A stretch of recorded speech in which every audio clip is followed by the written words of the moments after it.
안녕하세요 시청자 여러분, 이인혜입니다. 지난 1월 1일 국가데이터처 국가통계포털에 따르면 2025년 10월 합계 출산율은 0.81명으로 전년 동월에 비해 0.02명 증가했습니다.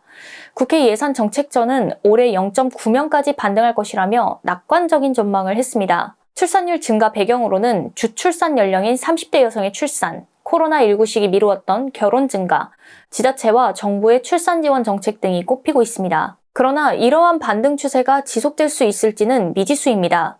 한국은 여전히 OECD 회원국의 합계 출산율 1.43명과 비교했을 때 현저히 저조하며 현재 인구 규모 유지에 필요한 대체 출산율 2.1명과도 큰 격차를 보이고 있기 때문입니다. 즉, 현재의 수치는 저출생 위기에서 벗어났다는 긍정적 신호라기보다는 여러 요인에 의한 일시적 반등에 해당한다 볼 수 있습니다. 문제는 저출생이 해소되지 않은 채 합계 출산율 하락과 고령화 가속이 동시에 진행될 경우 지방소멸이라는 거대한 국가적 위기를 피할 수 없게 된다는 것입니다. 실제 감사원에서 분석한 인구구조 변화 대응 실태를 보면 2047년에 우리나라 모든 시군구가 인구학적으로 쇠퇴 위험 단계로 진입한다고 말했습니다. 심지어는 향후 50년 뒤 생산 연령 인구 3명 중 1명이 외국인이 될 수도 있다는 비관적인 전망도 있었습니다. 저출생과 지방소멸은 사회구조 전반의 문제이기에 총체적, 장기적 정책을 설계해야 합니다.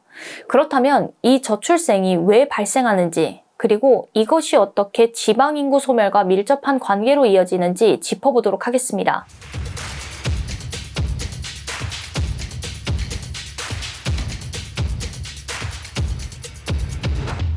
현재 저출생의 가장 큰 원인은 여성의 삶과 노동구조가 근본적으로 바뀌지 않았다는 점입니다. 일 가정 양립과 육아휴직 확대 등 다양한 정책이 시행되고 있으나 상당수는 출산 이후 가족 단위 지원에 머물러 있습니다.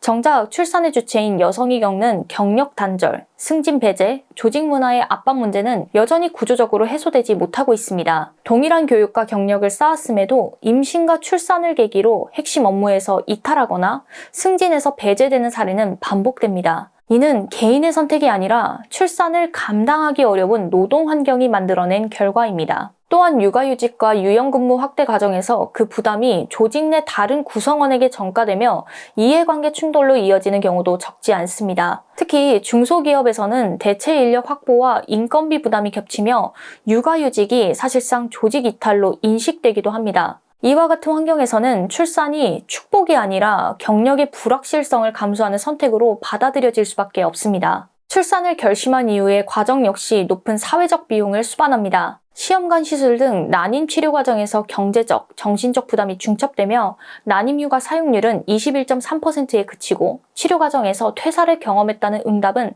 39.7%에 달합니다. 제도가 존재함에도 현장에서 충분히 작동하지 않는 현실은 여성 개인에게 위험을 집중시킵니다.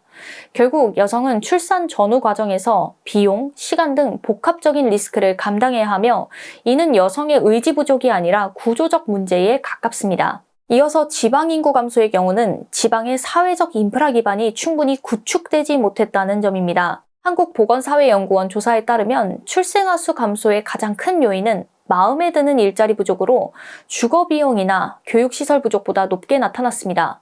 인구 감소 지역 주민을 대상으로 한 응답에서는 그 체감도가 더욱 높았습니다. 이는 안정적 소득 기반이 확보되지 않는 한 출생은 현실적 선택지로 부상하기 어렵다는 사실을 보여줍니다. 달리 말하면 일자리 불균형으로 인한 인구 유출이 구조적으로 고착되고 있으며 저출생이 단순한 출산 장려 정책 부족이 아니라 지역 경제 구조와 직결된 문제임을 의미합니다. 정부는 지방소멸 대응기금 등 재정 지원을 통해 대응하고 있지만 양질의 일자리 기반이 취약한 상태에서 문화시설 확충과 주거지원 확대만으로는 지방소멸을 해결할 수는 없는 것입니다. 청년층의 유출로 인해 다시 출생 감소로 이어지는 악순환을 막기 위해서는 지방의 인프라를 일자리에 맞추어 재설계할 필요가 있습니다. 결국 이제는 국가적 문제인 저출생과 지방소멸을 분리된 문제로 보고 지자체별로 해결할 것이 아니라 중앙정부가 나서서 중단기적 통합적인 정책을 설계해야 합니다. 여러 정책 중 여성을 위한 첫 만남 이용권, 각종 출산 장려금, 신혼부부 주거 지원은 필수적입니다.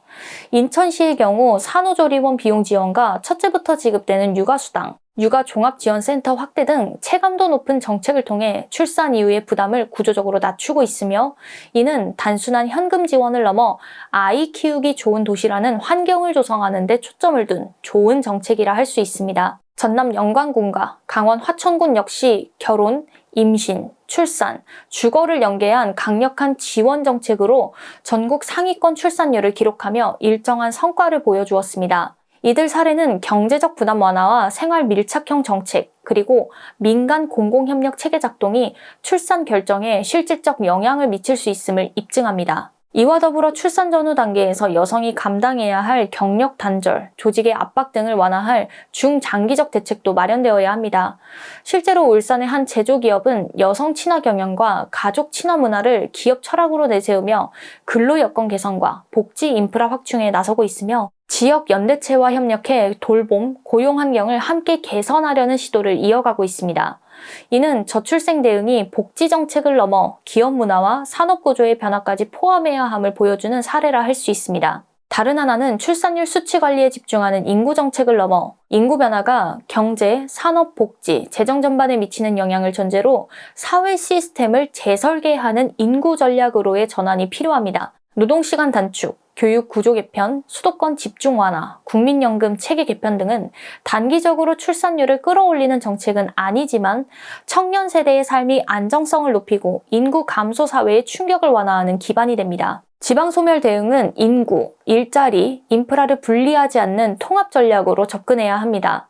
기업의 지방 이전과 산업 클러스터 재배치, 세제, 재정 금융 인센티브 강화, 거점형 창업 생태계 조성은 선택이 아니라 지속 성장을 위한 조건입니다. 최근 이재명 대통령이 대한민국의 지속 성장을 위해 균형 발전은 더 이상 선택이 아니라 운명이라고 말하며 지방 이전 기업의 세제, 재정 지원을 하는 방안 마련과 기업의 노력을 강조한 건 역시 같은 맥락입니다. 이처럼 기업의 지방 이전과 지역 주도의 맞춤형 발전 전략과 청년 고용 확대, 돌봄 보육 거점 강화가 병행될 때 비로소 인구 감소 사회의 충격을 완화할 수 있습니다. 다시 한번 저출생과 지방소멸은 별개의 위기가 아니라 대한민국의 성장 구조를 재정비하라는 시대적 과제로 인식하고 정부와 지자체 그리고 기업과 국민 모두 함께 기민하게 대응해야 할 것입니다.